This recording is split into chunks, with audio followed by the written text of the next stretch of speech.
नमस्कार। आपकी Sai aunty channel के माध्यम से आपके बीच साथियों, बात छोटी सी, काम छोटा सा, खुशी बहुत बड़ी।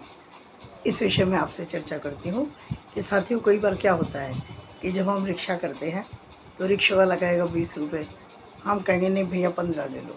वो 15 कहेगा तो हम कहेंगे भैया 10 ले लो। चलिए, आदत होती है शायद हम लोगों की। लेकिन साथियों, हमें एक बात समझनी चाहिए कि यदि हम इन मज़दूरों को, मज़दूरी कर रहा है, वो मेहनत कर रहा है, शारीरिक श्रम कर रहा है, हमारा वज़न खींच रहा है, यदि हम उसको 2 रुपये या 5 रुपये ज़्यादा दे देंगे, हमें ज़्यादा फ़र्क नहीं पड़ेगा, लेकिन उसको बहुत फ़र्क पड़ेगा, उसको बहुत बड़ी खुशी मिल जाएगी। और ये मैंने ऐसे देखा कि जब मैं और मेरे हस्बैंड कभी कहीं जाते थे, शादरा के लिए रिक्शा करते थे, तो उस समय 10 रुपये लगा करते थे और 10 हम देते थे। लेकिन मेरे हस्बैंड उतरने के बाद उसको चुपचाप जाकर 5 रुपये और दे आते थे। तो मैं कहती थी 10 ही तो लगते हैं, तो बोले चलो कोई बात नहीं। तो ये मैं देखा करती थी। और मेरी आदत क्या है कि जितने लगते हैं उतने देने हैं, उससे कम तो बिल्कुल नहीं देना। लेकिन कोई बुजुर्ग है, किसी का एक हाथ नहीं है, कोई इस तरह का हो, तो मैं भी 2 रुपये 4 रुपये ज़्यादा दे देती हूँ। या मैं पहली सवारी होती हूँ, जैसे मैं उसको पैसे दूँ, वो इस तरह करेगा तो मैं पूछती थी भैया पहली सवारी हो क्या? वो कहते थे हाँ जी। जब मैं स्कूल में टीचर थी तब की बात बता रही हूँ। तो जैसे वो ऐसे लगाता था उस पैसे को, तो मैं अपने पर्स में हाथ डालती थी। 2 रुपये, 5 रुपये, 1 रुपया, जो भी सिक्का मेरे हाथ में आ जाता था मैं उसको उठा करके दे देती थी।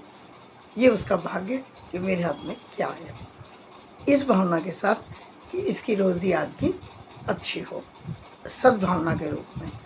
तो अच्छा लगता है साथियों, बहुत खुशी मिलती है। हमें ज़्यादा फ़र्क नहीं पड़ा, लेकिन उसको बहुत ज़्यादा फ़र्क पड़ा। और आपकी बात आपको एक बताती हूँ, जो मैं बात शेयर कर रही हूँ वो अब बता रही हूँ कि मैं अभी शिरडी से आ रही थी 18 अप्रैल को। वैसे तो हर बारी मेरा बेटा जो है सुमित, वो बोलता है कि हमेशा अपना सामान कुली से उठवाया करो। तो मैं उसकी भावना को उस तरह नहीं समझ पाती थी। और हम 5-6 लोग तो होते हैं, तो हम लोग आपस में एक दूसरे का उठा के सामान चले जाते हैं, मतलब कि कुली ज़्यादातर नहीं करते हैं। इस बार मैं अकेली थी, जो मेरे साथ वाले लोग थे वो पहले उतर गए थे और मैं अकेली ही थी निज़ामुद्दीन स्टेशन पर। तो बेटे का फ़ोन सुबह से आना शुरू हो गया था, कुली करना है, सुन लिया ना, कुली करना है। मेरे पास एक छोटा सा बैग था, क्योंकि इस बार हम 1-1.5 दिन के लिए गए थे, तो छोटा सा बैग था, यानी कि मैं उठा सकती थी। लेकिन वो बार बार मुझे बोल रहा था कि कुली करना है, कुली करना है। और मम्मी जी एक बात और सुनो, जितने पैसे वो मांगेगा एक भी पैसा कम नहीं करना, और 20 रुपये उसको एक्स्ट्रा दे कर आना, और ये बोलना कि मैं तीर्थ करके आई हूँ। 20 रुपये उसको एक्स्ट्रा देना, और कोई बहुत बुज़ुर्ग सा कुली देखना। तो मैंने कहा हाँ बेटा देख लूँगी। तो जब मैं उतर गई तो मुझे बेटे की बात तो याद थी, तो मैंने देखा एक बुजुर्ग कुली मुझे दिखाई दे गए। मैंने उनको बुलाया और पूछा, तो उन्होंने कहा 100 रुपये। शायद उन्होंने इसलिए बोला हुआ कि छोटा सा एक बैग है और ये मैडम कम तो करेंगी, और वैसे शायद मैं करती भी, लेकिन बेटे ने बोला था 1 भी रुपया कम नहीं करना। तो मैंने कहा ठीक है भैया उठा लो। 100 रुपये मैंने उसको नीचे आकर दे दिए। ऊपर से मैंने उसको 20 रुपये दिए कि ये मैं तीर्थ करके आई हूँ भैया, ये भी ले लो।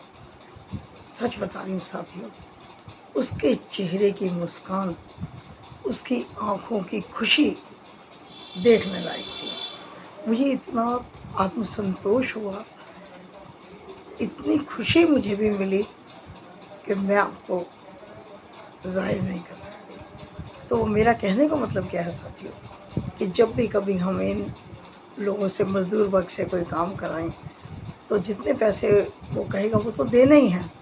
अगर ऊपर से हम उसे थोड़ा सा और बढ़ा कर दे दें तो उसकी खुशी दुगनी हो जाएगी। और हमें फ़र्क नहीं पड़ेगा, उसकी रोज़ी में फ़र्क पड़ेगा। और अगर मैं दूसरी भाषा की बात करूँ तो जो भी मज़दूर होते हैं, चाहे वो रिक्शा चालक हों, कुली हों, हमारे घर के माली हों, हमारे घर की मेड हो, रिक्शा चालक हो, जो भी ये सब मज़दूर वर्ग में आते हैं और ये सब शनि के माने जाते हैं। तो शनि देव बहुत खुश होते हैं जब हम किसी भी मज़दूर के साथ अच्छा व्यवहार करते हैं। तो ये दूसरी वाली बात मैंने बोली आपको, ये कार्य हमें अवश्य करने चाहिए, बहुत खुशी मिलेगी। दूसरों की खुशी देंगे तो हमें परमात्मा अपने आप देगा। और अगर आप साईं भक्त हैं, मैं हूँ, तो एक बात और बताती हूँ। साईं सच्चरित्र में भी बाबा ने कहा कि कभी भी किसी से मजदूरी ऐसे नहीं करानी चाहिए, श्रम का पैसा हमेशा देना चाहिए। उन्होंने एक सीढ़ी उठाकर एक कमरे पर लगवाई और केवल उस सीढ़ी को उठाकर लगाने के उस ज़माने में 2 रुपये दिए, जो कि बहुत अधिक मजदूरी थी। तो सीढ़ी के सब लोगों ने कहा कि बाबा इतने से काम के लिए इतना पैसा? तो बाबा ने कहा था कि किसी की भी मजदूरी रोकनी नहीं चाहिए और हमेशा बढ़ाकर ही देनी चाहिए। तो साथियों, यदि आपको ये मेरी बात अच्छी लगी हो, शेयर ज़रूर कीजिएगा। जल्दी मिलती हूँ किसी और वीडियो के साथ। तब तक के लिए नमस्कार, जय साईं राम।